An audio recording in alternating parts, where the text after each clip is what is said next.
हम तो न्याय के लिए गए हुए थे ना।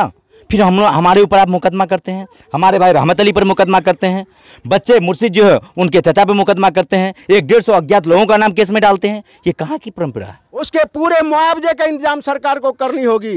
वो मुआवजा करोड़ों के लागत में होनी चाहिए। वो बच्चा 8 साल का था। एक तरफ उप मुख्यमंत्री और स्वास्थ्य मंत्री तेजस्वी यादव कोशिश कर रहे हैं कि बिहार की स्वास्थ्य व्यवस्था सुधार हो, बार बार किसी न किसी अस्पताल में जा रहे हैं और मुआयना कर रहे हैं, किसी को सस्पेंड कर रहे हैं, किसी को हिदायत दे रहे हैं।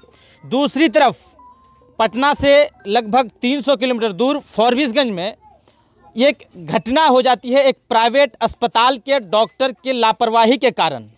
और होता यह है उसके बाद कि जब परिजन को इंसाफ नहीं मिलता है, परिजन हाईवे जाम करते हैं, धरना प्रदर्शन करते हैं, तो उन्हें इंसाफ मिलने के बजाय उन पर उल्टे 2-2 FIR कर दिया जाता है। मतलब कि बिहार में अब अगर आप इंसाफ के लिए मांग करेंगे, धरना करेंगे, प्रदर्शन करेंगे तो आप पे FIR कर दिया जाएगा। और सिर्फ यही मुर्शीद का घर नहीं, आप इससे पहले किशनगंज के मिनहाज के घर में भी देखे होंगे।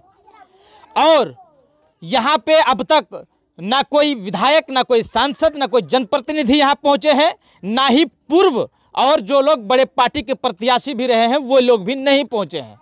मतलब साफ है कि किसी भी जनप्रतिनिधि को यहाँ जो मुर्शीद को मार दिया गया, एक तरह से कह सकते हैं, डॉक्टर चौपाल के यहाँ इनका इलाज चल रहा था, उस दौरान लापरवाही के कारण उनको मार दिया गया या मर गए, अब तक जो है कोई संतावना देने भी यहाँ नहीं पहुँचे हैं।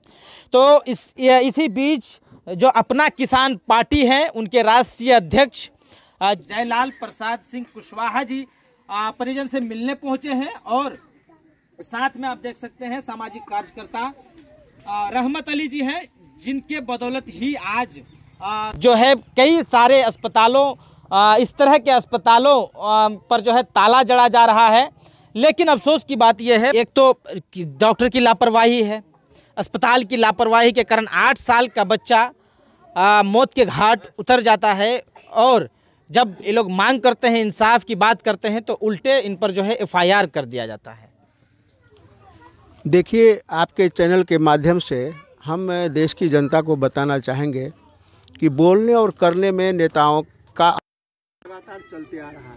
आपने मुख्यमंत्री तेजस्वी जो उप मुख्यमंत्री हैं, उन्होंने उनका भी जिक्र किया। लगातार बोल रहे हैं कि मैं स्वास्थ्य व्यवस्था सुधारूंगा, तो वो बोल रहे हैं, करना तो उनको है नहीं। उसी का परिणाम है कि मुर्शीद जो 8 साल का लड़का इलाज के गड़बड़ी के चलते, डॉक्टर की लापरवाही के चलते, डॉक्टर की नादानी के चलते उसकी मौत हुई, इसलिए उसने झूठा मुकदमा किया है। इसकी भी देखभाल मुल्क का मालिक करेगी और झूठा मुकदमा उसको वापस लेना पड़ेगा। एक दूसरा सवाल, जो डॉक्टर ने इस तरह का काम किया है, सरकार नींद में सोई हुई है। सरकार के जो नियरेस्ट प्रतिनिधि हैं, जैसे MLA होते हैं, MP होते हैं, उनको अपने इलाके का खबर लेना चाहिए। उनको खबर लेना चाहिए कि हमारे जनता का क्या हालात है, क्या जनता तकलीफ़ में जी रही है या अच्छे हालात में जी रही है। यहाँ इतनी बड़ी घटना हो गई और कोई MLA MP नहीं आए, कोई मंत्री नहीं आए। ये अति दुर्भाग्यपूर्ण बात है।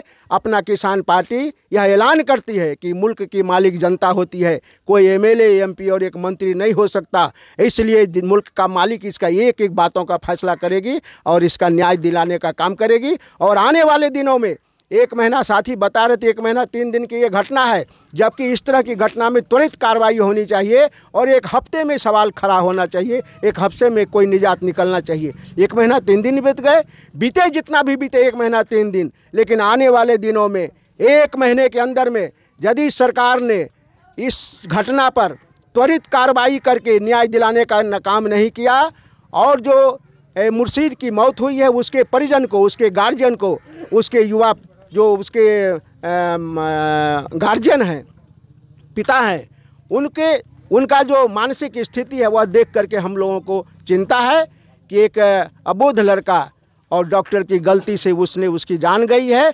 उसके पूरे मुआवजे का इंतजाम सरकार को करनी होगी।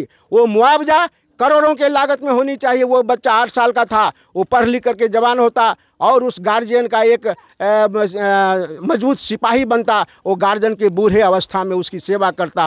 वो तो महरूम हो गया। इसलिए 1 महीने के अंदर में यदि सरकार इस पर उसके मुआवजे के इंतजाम करती है, डॉक्टर को जेल भेजती है, उसने गलत काम किया उस पर न्यायपूर्ण व्यवस्था तैयार करती है तो ठीक है, नहीं तो 1 महीने के बाद एक पूरे न केवल कटिहार न केवल ये फॉरबिसगंज और अररिया की बात रही, ये पूरे बिहार की बात होगी।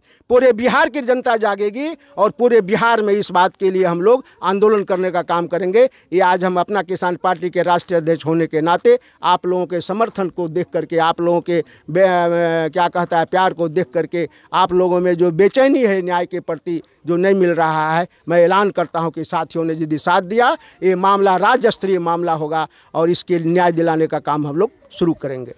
ये जिसकी मौत हो गई मुर्शीद, उनके लिए जब धरना या प्रदर्शन किए या उनके इंसाफ के लिए लड़ाई लड़े तो आप लोगों पे भी FIR कर दिया गया, जिसमें से आपका भी नाम है। बिल्कुल मेरा भी नाम है। हम तो डॉक्टर साहब से यही कहेंगे कि आप शायद डॉक्टर नहीं, आप गुंडा। आप अगर इंसान होते, डॉक्टर होते तो गुंडागर्दी नहीं करते। आप जो इस इलाके में गुंडा पाल रखे हैं और परिजन पे मुकदमा करवाते हैं, और एक तौहीद जो पहली बार नॉमिनेशन दे करके 1750 जनता का बहुमत लेकर के एक सरपंच बनता है गोखलापुर का, और आप इनके ऊपर मुकदमा करते हैं, संघ के अध्यक्ष पे मुकदमा करते हैं। भंगी पंचायत के सरपंच ने, हमारे पंचायत में एक मामला हो गया है, यहाँ बच्चे मौत हो गई है लापरवाही की वजह से। हम लोग वहाँ उसका शुद्धि लेने के लिए गए थे, आप तो हॉस्पिटल में भी नहीं थे। फिर आप लोगों के साथ हमने क्या किया? हम तो न्याय के लिए गए हुए थे ना। फिर हमारे ऊपर आप मुकदमा करते हैं, हमारे भाई रहमत अली पर मुकदमा करते हैं, बच्चे मुर्शिद जो है उनके चचा पे मुकदमा करते हैं, 150 अज्ञात लोगों का नाम केस में डालते हैं। ये कहाँ की परंपरा है? किन किन लोगों की आपके पास संरक्षण है? ये गुंडागर्दी आपकी चलने वाली नहीं है। ये क्रांति, ये बिहार से क्रांति उठाता और बिहार से ही होगा। और आपको याद हो, जब से आप मुकदमा किए हैं और जब से हम लोग इसमें लगे हैं, तब से आपकी नींद हराम हो गई है। हम लोगों ने यहाँ से जिला तक अनशन किया था। 9 बजे रात में हमारे साथी लोग काफी संघर्ष किए। 9 बजे रात में अररिया DM और SP के आदेश पर SDM साहब और DSP साहब आश्वासन दिए थे कि सरपंच साहब न्याय मिलेगा आपको। हम लोग धरना को तोड़ें, स्थगित करें। हम लोगों ने उनकी बात को माना। 27 तारीख को अनशन पे बैठे थे। 28 तारीख को साईं हॉस्पिटल में ताला जड़ दिया गया। आज एक हॉस्पिटल का ताला जड़ने की वजह से दर्जनों हॉस्पिटल आज लॉक हो गया है और कहीं न कहीं सच्चाई सामने आ रहा है। मैं इस क्षेत्र के खासतौर पे जनप्रतिनिधि से कहना चाहता हूँ, आपने जो वोट लेकर के जनता से आप जो प्रतिनिधि बना है, आपका दायित्व क्या है?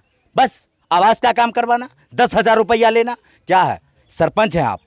अरे भाई आप सरपंच हैं, 500 रुपया कोर्ट फीस लेते हैं, 5,000 रुपया घूस लेते हैं, ये आपका न्याय है क्या? अरे आप आइए, ऐसे ऐसे वक्त में मैं गोखलापुर से आ सकता हूँ यहाँ, हमारी घर की दूरी यहाँ से 25 किलोमीटर है। मैं संघ का अध्यक्ष हूँ, मैं इस बच्चे के लिए। तो फिर इस पंचायत के सरपंच कहाँ है? इस पंचायत के मुखिया कहाँ है? इस पंचायत के उप मुखिया कहाँ है? मैं ये जानना चाहता हूँ। आज तक इन बच्चे के परिजनों से शुद्धि लेने के लिए नहीं आए। आप भी हमारा साथ दें। डॉक्टर को खार कर फेंकने का काम करेंगे। इन्होंने जो सोशल मीडिया पर अफसर भाषा का इस्तेमाल करता है। समझिए कि यहाँ पे जो जनप्रतिनिधि हैं वह नहीं पहुँच रहे हैं, लेकिन अपना किसान पार्टी के राष्ट्रीय अध्यक्ष जी यहाँ खुद पहुँचे हैं और आश्वासन दे रहे हैं कि 1 महीना में जरूर जो है इस मामले को लेकर के कुछ न कुछ इंसाफ मिलेगी। आप हमारे साथ जुड़े रहिए। सच्ची बात मीडिया के YouTube चैनल को सब्सक्राइब करिए, Facebook पेज को फॉलो करिए, ताकि असली बिहार के असली मुद्दे हम आप तक पहुँचा सके। धन्यवाद।